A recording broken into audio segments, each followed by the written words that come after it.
Hey, everybody. Welcome to another day of live readings. Today, we're going to be reading Ella and the Haunted House. I know some of you have read this already, but it's going to be kind of fun to read something a little different. Also, Adventures in Contact Lenses. I usually wear glasses. I wanted to try out contacts because I do so much video these days that sometimes, I've got a light on me right now and you can kind of see it in the glasses. And oh my gosh, I wanted to wear some contacts to see how you can see the light because it's hard to do video with glasses on. So I tried contacts. So I've had to go back to the doctor twice to try different prescriptions. And then, okay, baby. So George was telling me that he thinks I'm going live a little bit before you guys. I spooked you. I'm going live. Like on my screen, it says I'm live, but I guess there's a little bit of a delay. So I'll start over. So I have been wanting to have contact lenses for a while because I do a lot of video and you can see them in the glasses and I want to be able to read comments. So I've been wearing them and they've been good. And then today I went to go put them on and I tore it. So we haven't finalized my prescription yet anyway. But in order for me to read the comments, I am going to, oh yeah, you had to kick your dad off video chat. I'm going to have to wear glasses. I'm going to take them off when I'm reading the story though, because I'm getting old and I'm just like, whoa. I just popped on the screen. Yeah, I don't know what happened. It said I was live for a while. So apparently it just got me mid talking. So we'll see what happens. Thank you, Laura.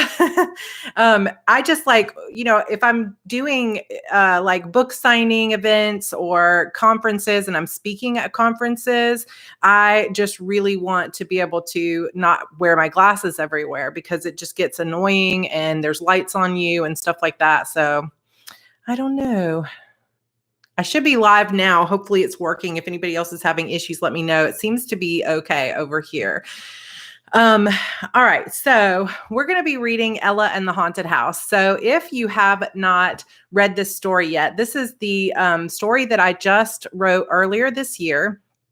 And I published it in an anthology. So my friend Anthea Lawson, she has a great YA series that's kind of portal fantasy. It's fairies who you get to the fairy world through a video game.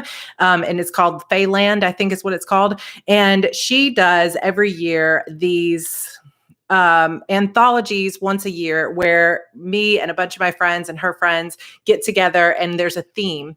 So it's always fairy tale retellings. So it's Cinderella and Little Red Riding Hood and, just whatever fairy tale you want to be telling. And then there's a theme around it. So this one, which is, there's some people that have read Anthea's series. Yeah, Anthea and I have been friends for years and years, and she's the one who kind of puts together this anthology for us. And the theme this year was Once Upon a Ghost, and I just had to be in it. So I'm not in all of them. There are 5 anthologies now. I'm not in every single one, but I am in Once Upon a Curse, I think. Let's think. Once Upon a Kiss, Once Upon a Star, and then Once Upon a Ghost. So I'm in those 3. And maybe by the time this is all done, we'll have read all 3 of those stories. We'll see. But this is the most recent one. And it's obviously, I'm sure you can guess, Ella and the Haunted House. This was all ghost stories, and this is based on Cinderella. So this story is about 9,000 words long. So total, when I printed it out, it's 21 pages. I've been reading for you guys pretty consistently about 5 to 8 pages, 5 to 7 pages. So today you're going to get a longer day and we're going to read 11 pages today and 11 or 10 pages tomorrow.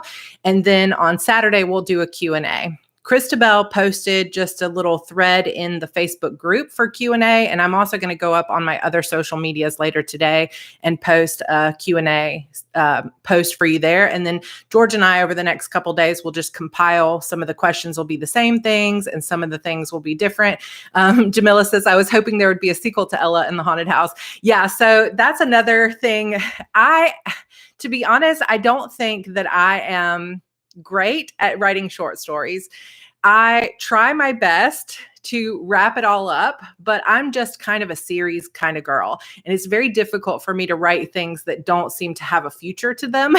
So this does at the end, it doesn't end on the cliffhanger. It ends with an actual ending, but it does make you want more from these characters. So you never know what might happen in the future. But for now, there's no plan for an additional Ella in the haunted house thing. So we'll just have to see. So a couple other things that I wanted to mention. I have put the link to the Once Upon a Ghost box set down below. So in the description, when this is over, if you want to go grab that box set, it's $2.99. And I think it's 13 or 14 or 15 authors. A lot of my good friends, including Anthea, including Yasmin Gale-Norn, who's a really good friend of mine and a New York Times bestselling author, Deborah Dunbar. I think Annie Belay has one in there. Just a lot of really great authors are in this box set. And I have another little story for you that I'll tell you at the end about one of the authors that's in there. The stories are all really, really good. Thank you for saying that, Christabel. So many good authors. And it's a great way to meet a lot of different authors and see if you like their style without having to buy an entire book and spend the time reading. So you can page through, read the ones you want, then go check out their other books, whatever. So that's on sale right now for $2.99. But there are 5 box sets total. And like I said, I'm in Kiss, Star, and Ghosts. And my story, Loxley, that I was talking about yesterday, is in the Once Upon a Star one. So, hey, Veronica, you didn't miss anything. So also another thing I wanted to mention is that I'm going to do just another surprise giveaway today for a paperback of Beautiful Demons, which is the first book in my Shadow Demon saga.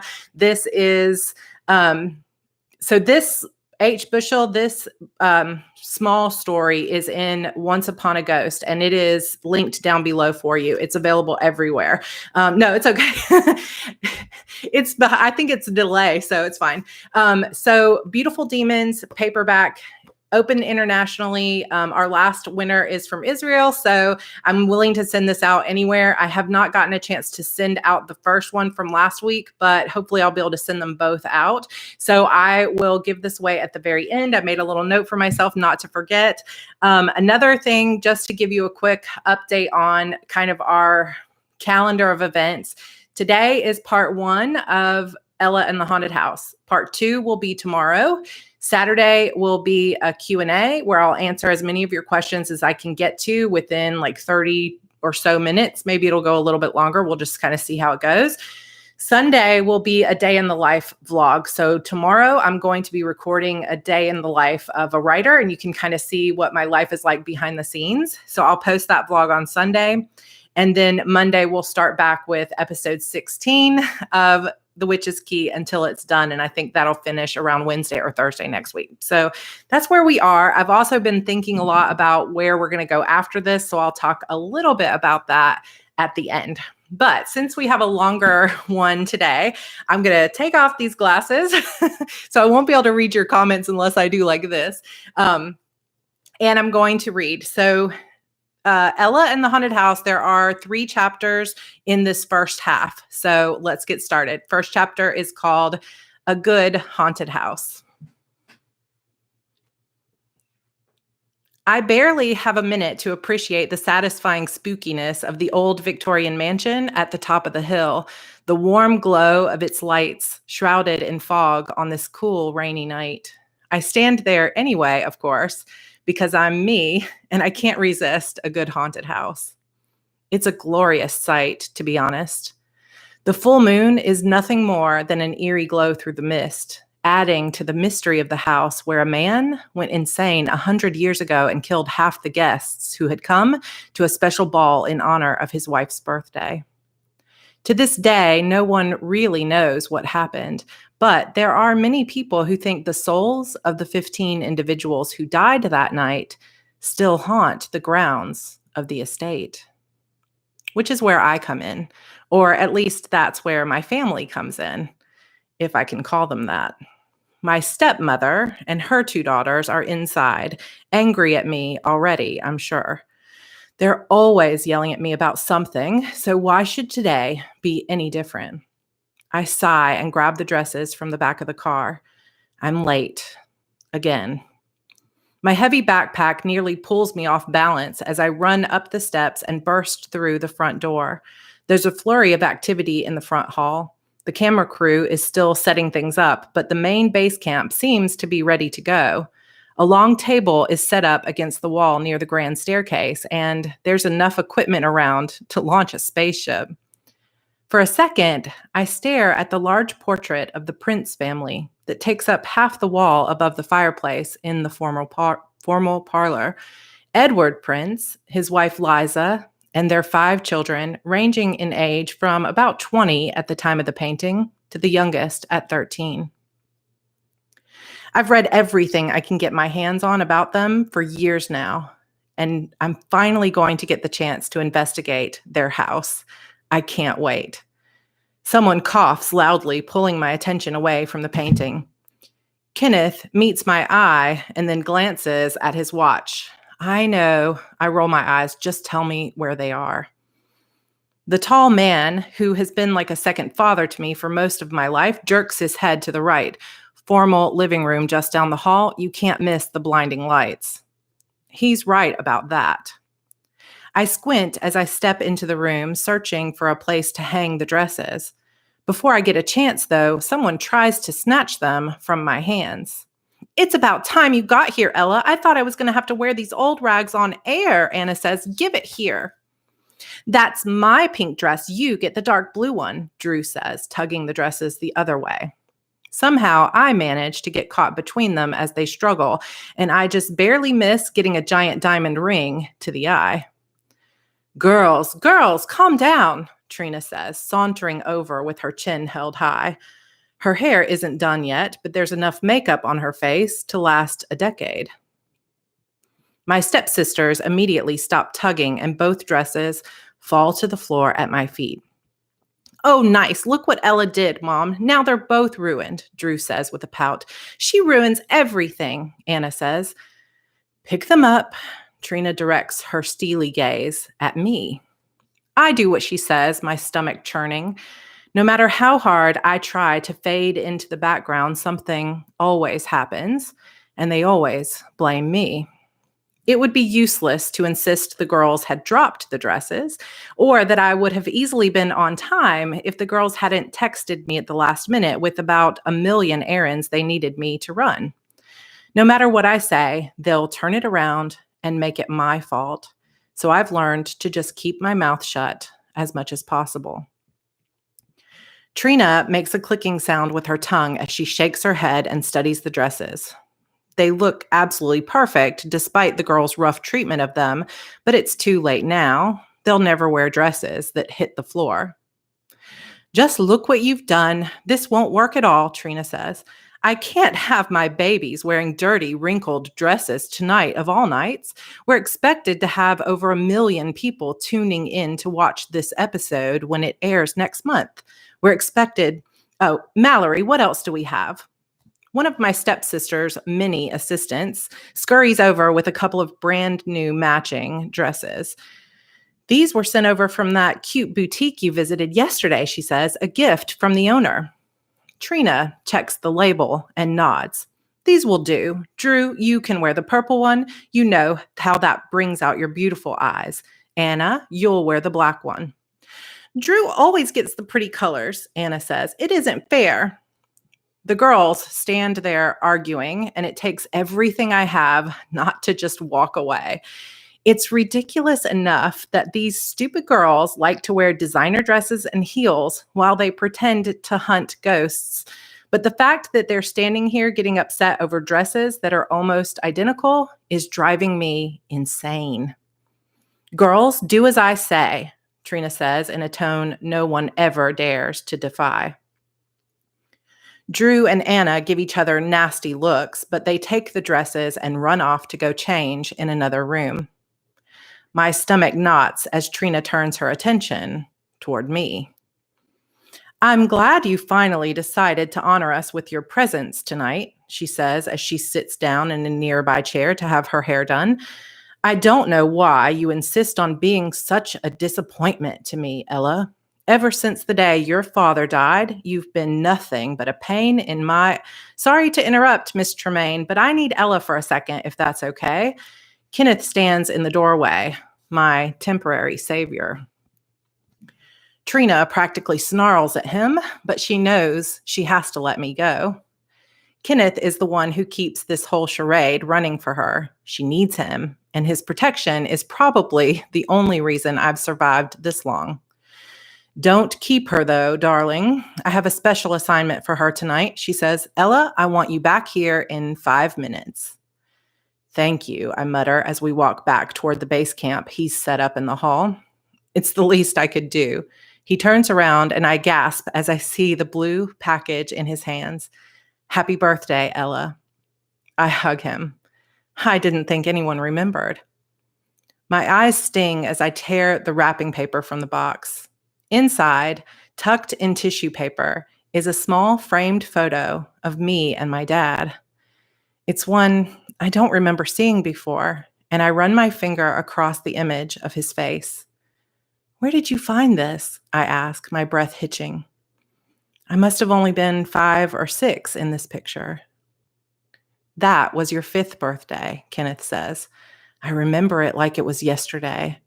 He made us drive through the night to get home in time to wish you a happy day. He loved you so much, Ella. Thank you for this, Kenneth. It means the world to me. I throw my arms around him and he hugs me tight. 18 is a big one, he says. Wherever he is now, I know he's sad to miss it. He always wondered if... His voice trails off, but I know what he was going to say. Dad always wondered if I would share his abilities, the ones that awakened in him on his 18th birthday. The gift had skipped his mother, but his grandfather had been blessed with it on his 18th birthday, too. Kenneth doesn't say it, though. Instead, the possibility lingers between us. He would be so proud of the woman you've become. You really think so? I ask. Without a doubt, he says. Ella! Trina's shrill voice echoes down the hallway. Ella, get in here. Duty calls, I say, tucking the photograph into my backpack and lifting up on my toes to kiss Kenneth's aged cheek. Thank you again. You know I'll do anything for you, he says. Speaking of which, why don't you leave your bag here? I'll check all your gear before we get started. I dump my backpack onto the table at base camp. It's full of cameras, voice recorders, special lights, and other ghost hunting equipment. Thanks, Kenneth. You're the best. Ella, don't let her get you down too much, he says as I start to walk away. It won't be long now, and you'll be free of her anyway. I cross my fingers and smile. I have exactly 3 months left of school before I can disappear and do what I want with my life. 3 months left of hell on earth. All I have to do is survive. Of course, what I really want to do is get proof of the paranormal. If I can just get something concrete on film tonight, there's this producer in California who just might be interested in letting me have my own show. A show like my father used to have before Trina ruined it with her sensationalized drama.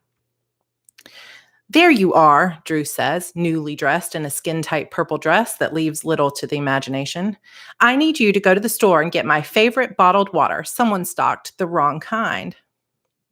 And I need you to get my black shoes from the car, Anna says. If I take one step outside, that humidity is going to mess up my hair for days. No, girls, I've got a special job for Ella tonight, and we're already running late, Trina says. I don't like the look in her eyes. She definitely has something up her sleeve, which is never a good sign. What is it? I ask. You know that we've got Roger Cruz here tonight as our special guest on the show, she says. Yes, I know. Everyone knows about Roger Cruz. Trina hasn't stopped talking about this for months. I have a feeling she wants Roger to be her next husband. Not that she'd ever admit that to me. He's a major celebrity, and getting him to appear on the show has been Trina's sole focus for a very long time. Well, much to my disappointment, it seems he's brought along his current girlfriend's son. I'd like for you to show him around tonight. He's very interested in how all of this works, so I thought you'd be the perfect one to show him what we do here. You mean you want me to babysit him and keep him away from you and Roger? I say, having a hard time pretending to be excited about this. The last thing I want to be doing on my birthday is showing some snot-nosed celebrity kid around a house I've been dying to explore for months. How dare you suggest such a thing, Trina says, her mouth open in protest. I simply want to show our honored guest a wonderful time. Besides, it's not like he's a child, Ella. He's your age, I think. She smiles and scans the room to see if anyone is listening before she grabs my arm and leans close. You will keep that boy away from this production tonight, or so help me, I will find a way to make your life a living hell until graduation, she says. I try to pull away from her tight grip, but she forces my eyes to hers. I mean it, Ella. You mess this up and you'll be sorry. I'm determined to get some uninterrupted time with Roger tonight, and I've worked too hard to lose this opportunity because of some flavor of the month girlfriend or her son, she says before finally letting me go. She smooths her blouse and plasters on a fake smile as a couple of crew members walk past. Where can I find this special guest? I say with a bit too much sarcasm in my tone. I can practically see my dreams of catching a real ghost tonight fade away. I should have known she would do something like this to ruin it for me. Trina gives me a sharp look. His name is Seth, and I told him he could wander around on the first floor for a few minutes until you came looking for him, she says. Keep him occupied until dawn, and I promise there will be a reward in it for you. Something good. I chuckle. Something good? Trina isn't capable of doing anything nice for me. I've learned that lesson well over the past 7 years since my father passed away. I'll do my best, I say, and head down the hall to search for the guy I'm being forced to hang out with on my one and only 18th birthday. Chapter 2, Out of the Shadows. After picking up my gear, I make my way around the massive first floor of the mansion, searching for this rich kid. I try to swallow my disappointment, but it's just sitting there like a lump in my throat. I've been researching this house for months. Heck, coming here had been my idea in the first place, not that Trina would ever let me claim it. I had really been hoping that as soon as filming began, I'd be left to go off on my own and explore the house and the grounds of the estate. Unlike Trina and her fake daughters, I actually love ghost hunting. They don't even believe in ghosts, and everything they film for their hit TV show is made up, fabricated in an effort to get better ratings. Why anyone wants to see a couple of stupid girls running around half-dressed in a haunted house, screaming about how they just saw a ghost, was beyond me. Their show, Ghost Obsession, is nothing like when my father was alive. He was the one who had dedicated his entire life in pursuit of physical, undeniable proof that ghosts exist. He'd started the show, True Ghost Hunter, 20 years ago with Kenneth at his side. Now it's a joke. Ghost Obsession is something people turn on to laugh at with their friends on Friday nights. It has nothing to do with actually proving ghosts are real. I still don't understand what my father ever saw in Trina and her daughters, but I'm not about to go down that rabbit hole tonight. I just need to find this kid and survive the night.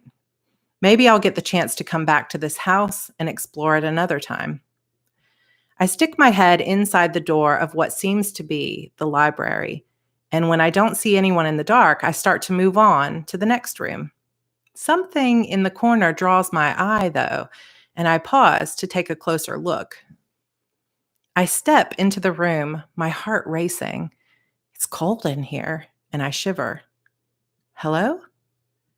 A figure steps out of the shadows, and I nearly pee my pants until I realize it's a guy about my age who'd apparently been staring out the window. Holy crap, I say, laughing and nearly doubling over in relief. You scared me. As much as I love the idea of finally meeting a real ghost, I apparently was not prepared for tonight to be the night. The guy steps into a sliver of moonlight shining through the fog, and my mouth goes dry. Holy crap is right. This guy is next level gorgeous. Why didn't Trina mention he was even better looking than Roger Cruz? At the same time, I feel as though I've seen him somewhere before. Is Roger's girlfriend famous too? I don't exactly keep up with the latest celebrity news. Either way, this guy is way out of my league. Hey, I've been looking everywhere for you, I say, nervously stumbling over my words. I'm Ella. I'm supposed to show you around tonight. Mom says you're really interested in learning more about ghost hunting. I cringe at having to call Trina Mom, but she insists I call her that when anyone asks. Just another thing I'll soon be free of. In 3 months, I hope I'll never have to call her anything ever again, except maybe the monster I used to live with. The guy turns around as if he's checking to see whether I'm talking to someone else, or maybe he's just looking back at the window, wishing it was someone else who'd just walked through the door. No doubt he was hoping he'd get to spend the evening with Drew or Anna like a million other guys on social media. I hope it's okay that it's me, I say quickly. I know. No, it's great, he says. It's amazing. I stare at him like he's crazy. Do you even know who I am? Sure, he says. You're Ella. You just said so. I laugh. So I did. He's handsome and clever. Maybe this night is going to be better than I expected after all. Where do you want to start then? I ask. Have you done this before, or should I consider you a ghost hunter virgin? I've never done anything like this before in my life, he says, but I've been dreaming of it for a long time. Longtime fan of the show, then, I'm guessing. Show? He asks. Ghost Obsession? Oh, no, he says with a laugh. I've never even seen it. Really? I ask, and he nods. Why? Do I need to have seen it to understand what's going on? Nope, I say, hardly believing my luck. I assumed I'd be babysitting some young teenager who was ready for my stepsisters and hoping I'd show up in a skirt up to my elbows. But instead, I've been tasked with escorting the best-looking guy I've ever seen around the most famous haunted mansion in the entire Northeast United States. If I'm dreaming, I don't want to wake up. It's Seth, right? I ask. Excuse me? He pulls his eyes away from the window again. Oh, yeah, Seth. I hold my hand out to him. Nice to meet you, Seth. It's going to be a fun night. He stares at my hand for a second and then tentatively reaches out with his own. An electric shock goes through me and we both pull away, laughing. Sorry, I say. Maybe I managed to build up some static electricity on the way down the hall or something. It's okay, he says. It just startled me. Is there any place in particular you want to start? I ask. I'm anxious to get going. We're burning prime ghost hunting time here. Plus, I need to get him away from the downstairs area of the house because Trina is likely to start the show down here first. Nothing I can think of, he says.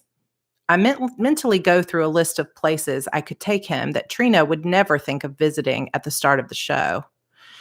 All right, so why don't we head to the back porch for a minute and I'll show you the equipment and how it all works. I say, how does that sound? Seth meets my gaze and smiles.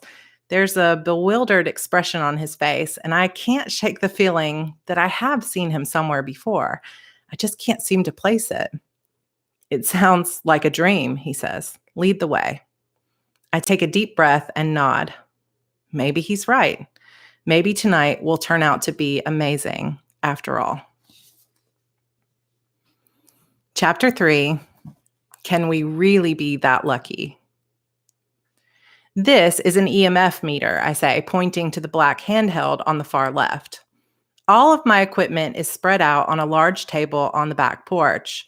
I know Trina and the girls well enough to know that they won't come outside at all on a night like tonight. It's too cool and rainy, so we should be safe out here. What does it do? He asks. It measures electromagnetic energy, I explain. Sometimes when ghosts are nearby, there will be a spike in energy. And this one, he asks, pointing to a device near my hand. That's a thermal cam, I say. It allows us to basically see temperature. So if there's a spike in heat or a dip, this camera will show it. That's really interesting, he says. And this one, I laugh. Well, that's just a normal flashlight. He ducks his head, embarrassed. Oh, he says, sorry. I study him for a moment. He seems genuinely interested in all of this stuff, which is more than I can say for the three women getting paid 7 figures a year to convince the world they're actual ghost hunters. We should do something really fun tonight, I say on impulse. Aren't we already having fun? He raises an eyebrow, and for some reason, my stomach flips like I'm on a roller coaster. I take a second to catch my breath. Yeah, but I mean something different, I say. Do you know anything about the history of this house? About what happened here? Seth's expression darkens. Yeah, I know what happened here. Then you've probably also heard the typical stories about paranormal sightings, I say, but most of that is tourist crap. That's the stuff they tell people to get them out here. They all think that just because the murders took place in a ballroom, that all the ghosts will be trapped there. But that's not really how it works. Spirits aren't usually trapped in the exact place where they passed. And in fact, if any of those poor people are still here as spirits, the last place they'd want to be is in that ballroom. How do you know that? He asks. My dad was really into this kind of stuff, I say, without giving much detail. He taught me everything I know. So, where will they be? Seth asks. The ghosts. I smile and meet his eyes. That's what we're going to find out. I start putting things back in my backpack so we can get out of here, but Seth and I both reach for the spirit box at the same time, and a shock goes through me again. The lights above us on the porch flicker. Whoa, I whisper, looking around. Did you feel that rush of energy just now? He nods, eyes wide. What happened? A ghost, maybe, I say. Can we really be that lucky? I flip the switch on the spirit box to see if we can get a reading, but the machine makes a sad little cracking sound and then dies. I beat it against my hand, turning it off and on again. I can't believe this, I mutter. It's broken? He asks. The battery's dead, I say, a smile spreading across my face. Do you have any idea what this means? He smiles back at me and I look away, my face flushing. What? It means there really is paranormal activity here in this house, I say. I knew there would be. This is why I wanted to come here in the first place. This is incredible. I reach for the EMF reader and turn it on, hoping the battery is still working on this one.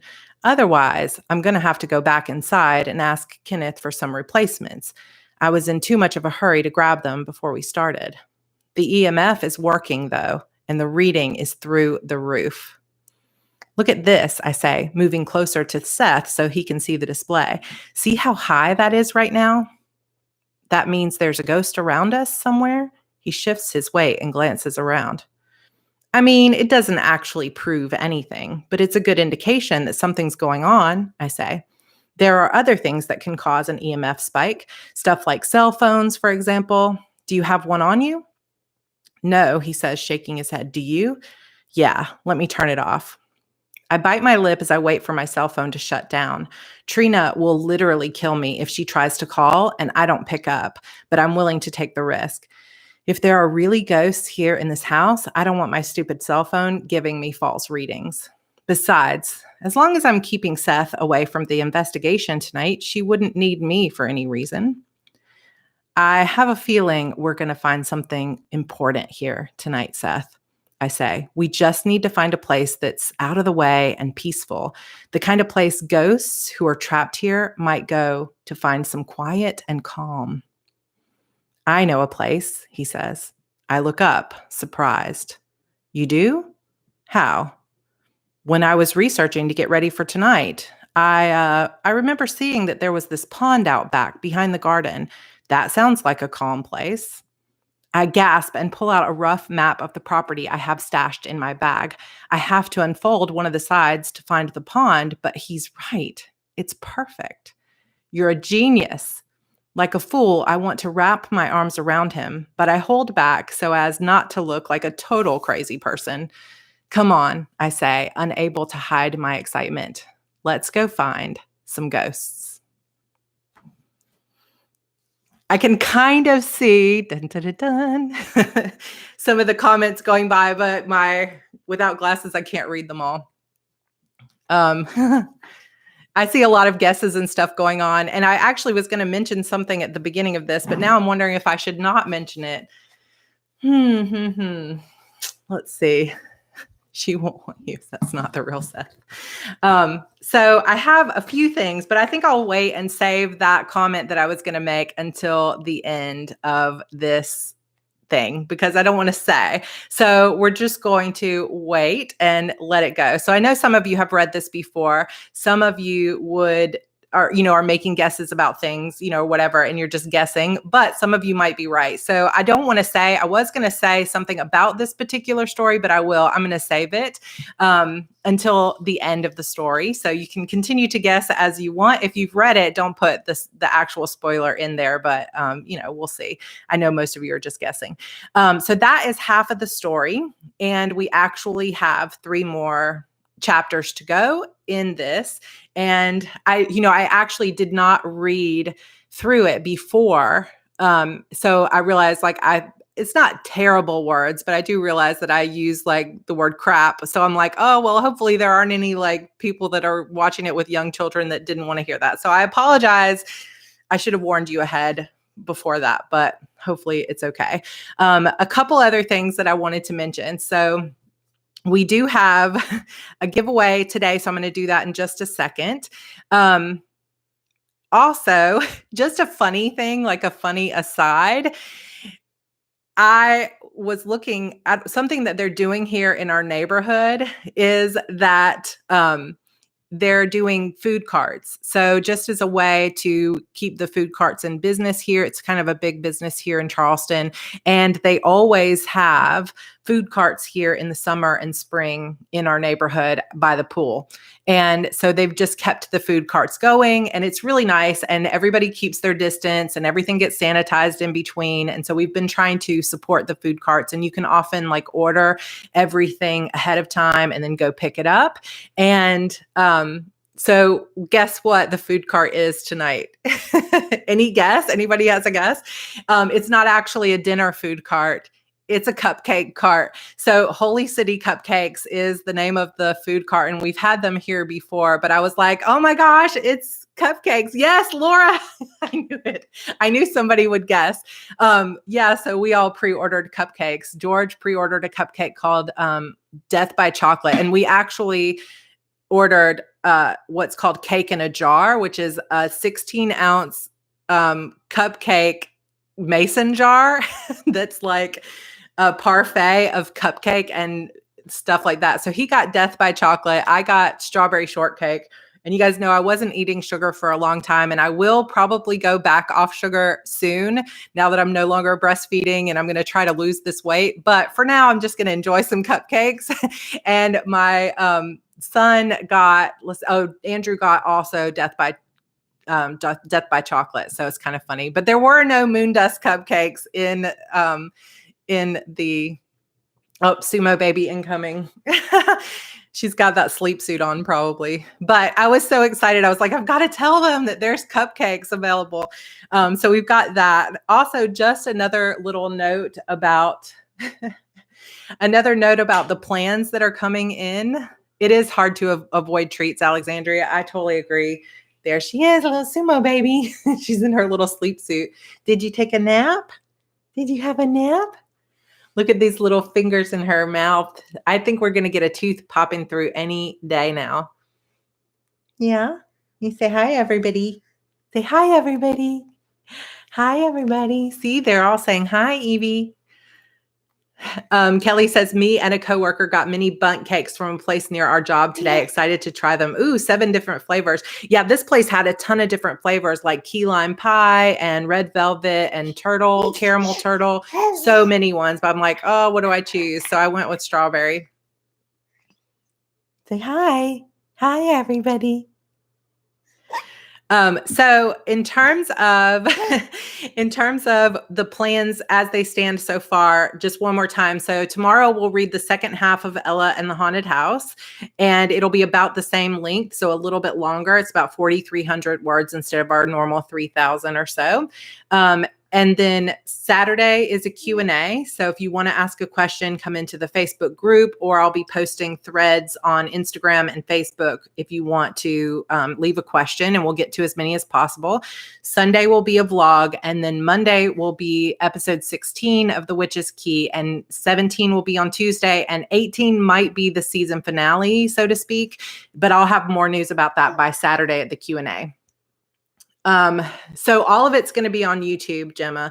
We're going to do all of it on YouTube. If we decide to do something on Zoom, it'll be an extra thing. So I'll just kind of keep you guys updated on that, but that'll be like a separate event.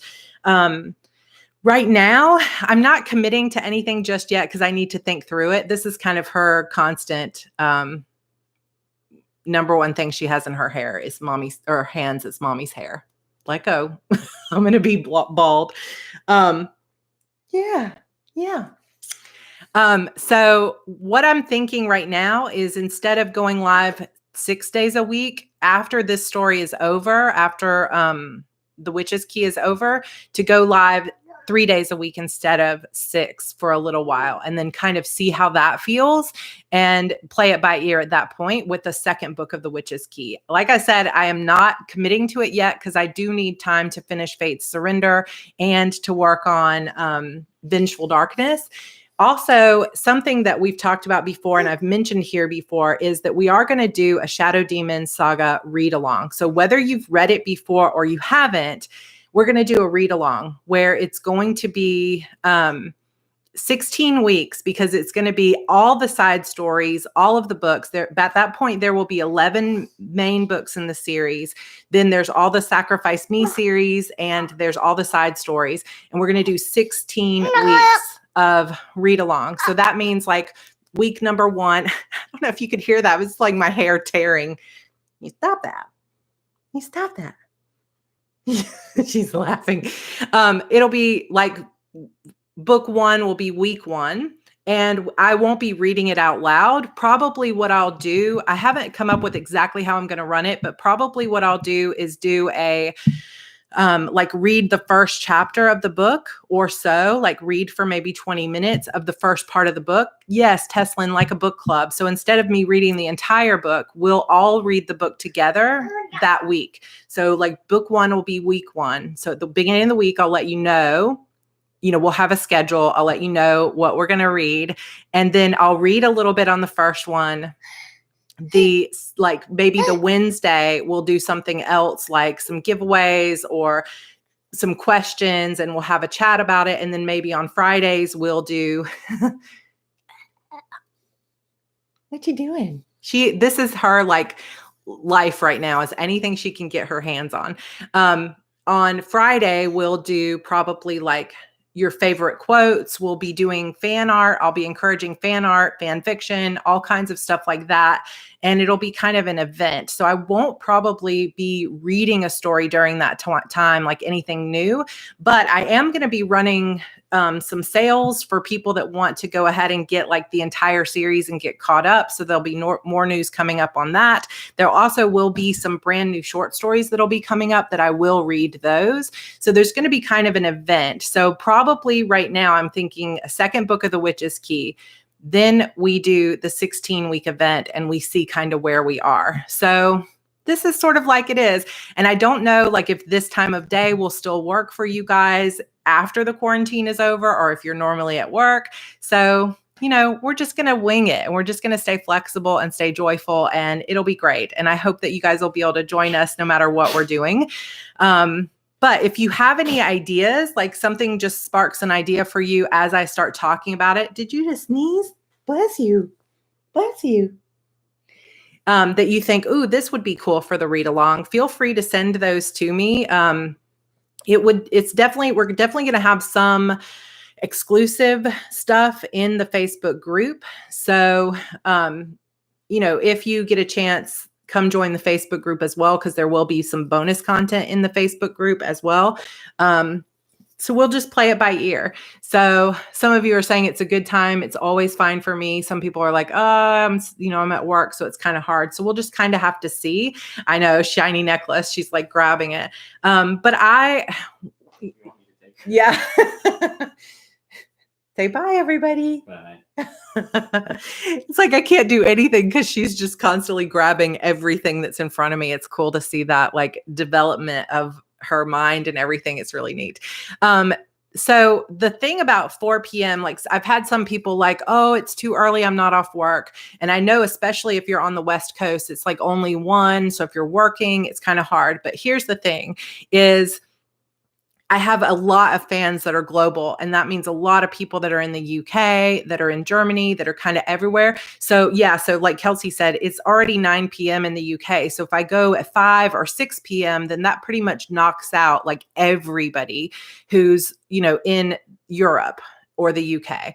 Now, people like Jamila that are in like either New Zealand or Australia, it's super early in the morning, but this is at least a time of day when when people can at least have a chance, and you can always catch up with stuff later. Something else that I'm kind of toying around with would be, we do the Monday, Wednesday, Friday lives at 4 p.m. and we keep it at 4 p.m. But then maybe like on Sundays or something, we do a different time just to see kind of what might happen. So Shannon, I'm sorry. I know some people are just not on Facebook, and believe me, I completely understand the desire not to be on Facebook. I try to not really be very active on Facebook, except in my groups, because my groups are so important to me. But we'll also be doing some special giveaways and things like that here on YouTube as well. So it's going to be, multiple places, but hopefully you guys will enjoy that. And if you've never read this, I think my biggest, George wants to do on Discord.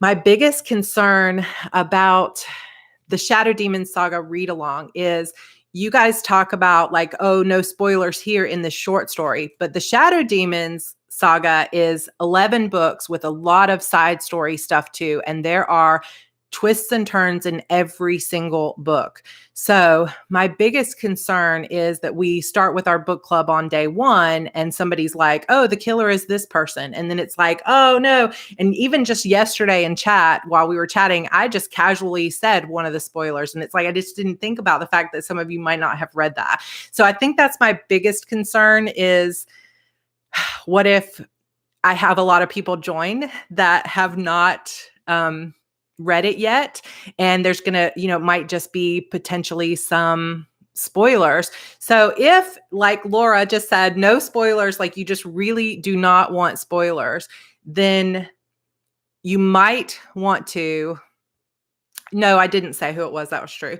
You might want to go ahead and read the series now, and then just join us in a, Nilda, we can keep it in what's in the book, but I can't monitor what other people post. So it's just kind of difficult, because if like I can't tell people, we can try to monitor it if somebody says something like, oh yeah, I love it in book 6 when we find out this. And it's like, oh no, that's a huge spoiler, and I can have George and Christabel maybe like pulling those comments, but somebody might see it, right? So yeah, like Debbie said, I might have to just warn people that, tell people like on the Monday broadcast, do not say anything that could be a spoiler. And on the Friday broadcast, only talk about things that happen in this book. But I think sometimes people just don't remember what happened in which book. Yeah, and Christabel has spoiler posts in the announcement section of the Coven of our group. So it's just one of those things. So my biggest thing is, if you know for sure that you want to join in with the Shadow Demons read along, that I'm thinking will start sometime around July as we get ready for the last book, then go ahead and read the books. The first 3 are free, so you have no excuse unless you just don't have time. The 4th book is 99 cents, so at least get 4 books ahead. One of the biggest major spoilers in the whole series comes at the very, very end of book 5, so try to get to that. So it's just one of those things. Yeah, I'll have to repeat, like, please try not to give any spoilers, but you guys have months to read ahead. So if you can, go ahead, grab the books now, get them read so that you won't be spoiled and you'll just be able to enjoy the conversation. But that's kind of my biggest concern. And so maybe Christabel and George and I can kind of get together maybe on a Zoom call or something like that. And we can try to brainstorm ways that we can keep people from getting spoiled. So somebody mentioned you can just, like Ninja Rebecca says, I almost said like Ninja just said, like Rebecca just said, you can actually hide the chat so you're not following it. So that might be, what you want to do if you don't want to get spoiled on it. So we'll just kind of have to play it by ear, but it's just my pre-warning months and months in advance that you might want to go ahead and read them. The most frustrating thing for you, if you go ahead and read them and you have not read them yet, is that when you get to the end of book 10, there is no book 11 yet. And it ends on a cliffhanger like all my books do. So, yes, thank you, Sandy. You guys, if you get a chance, hit the thumbs up button for us so that we can keep the recommendations going. Very early warning for spoiler, and I'm going to do the very best I can to try to get people not to spoil the book. But like I said, I think people that have read these series, like some people have been reading this for 10 years since it first came out. And so they might not have a good memory of what happened in which book and what didn't happen. So, just one of those kind of things. I know, Mariah, waiting is hard. And it's, I never intended for it to be over a year between some of these books, but it's really tough. Yeah. Book 10 has a really big cliffhanger. Book 11 is going to be insane. There's a lot of big twists coming up in book 11, and that's all I can say.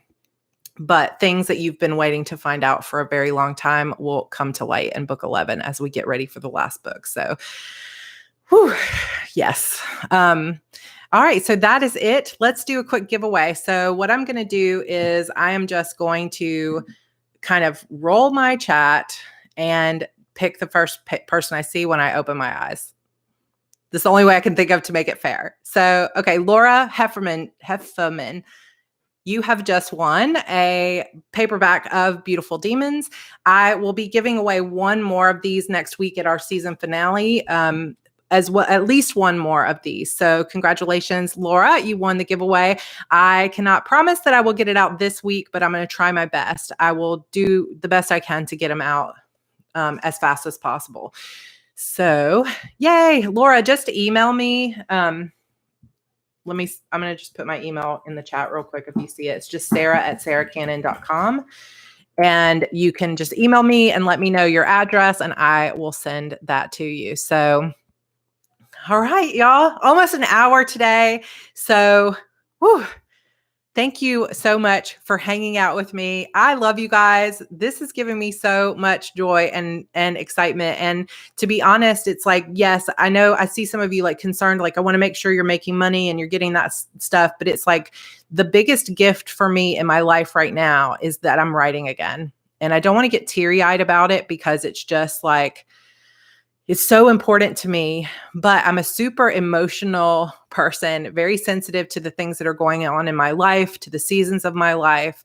But writing is like breathing to me. And for a long time, I've been focused on my Heart Breathings channel. I've been focused on courses that I'm doing and having a baby and moving to a new house and just doing all those kind of things. And it's been very difficult. I've been sitting down to write and just the words were not flowing. So the gift that you guys have given me by being here every day and giving me that flow, giving me that energy. And if you cry, I cry. I know I'm going to try not to cry. But like Rebecca said, you seem so happy and alive since these readings started. And it's awesome. Like it feels awesome to me because one of my, like we've talked about this before so much with my business mentor, what are your core values in your business? Which writing for me is more than just a passion. It's also my business. And she's like, what are your core values? And one of my number one core values as a writer is, to stay true to myself and also to build community, because it's not just about writing books as fast as I can and getting them out there and making money. It's about building a community. And I feel like I've been slacking off on that in a lot of ways because I've been scared of the criticism of how slow the books are coming out. And so this is just giving me life again, and it just means a lot. So thank you all so much. So Oh, Nicole says tuning in has sparked creativity in me too. I'm similar with just having a baby. It is really tough, isn't it, to write when you're pregnant or when it's just like that. Your body just uses all that creativity to create a human, and then it gets really kind of tough to write. So it just is such a gift to be writing again and be having so much fun again. So thank you for that. I hope that you enjoyed the first half of Ella and the Haunted House. Find out, tune in tomorrow and find out if they will see a ghost or not and how it all turns out with Ella. So I'm excited to see you guys tomorrow again at 4. So, all right. Thank you all so much. I will post a picture on my Instagram stories and in the coven on of our cupcake mason jars. If you want to see that, you can follow me on Instagram at Sarra Cannon. Somebody asked, will this be on Wattpad? So I will not be posting this story to Wattpad or to my blog to read because it's still under contract to be exclusive to that box set. I got like 3 more months that it has to stay exclusive. So I can't technically post the actual chapters, but if you want it, the link to buy it is down below. I did get permission from Anthea to read it to you today. So I made sure to clear that with her before we started today. So I can read it, but I just can't post it yet. So I am willing to put it up on Wattpad later, but for now it's not going to be up there. But if you want to purchase it for yourself, you can get it along with 13 or so other ghost stories from amazing authors. And I will tell you my story about the other author tomorrow. So, all right, you guys, thank you so much for hanging out with me. I'll post pictures of the cupcakes. You guys will see me there. All right, bye. Oh, it's not ending. There we go. All right, bye, you guys.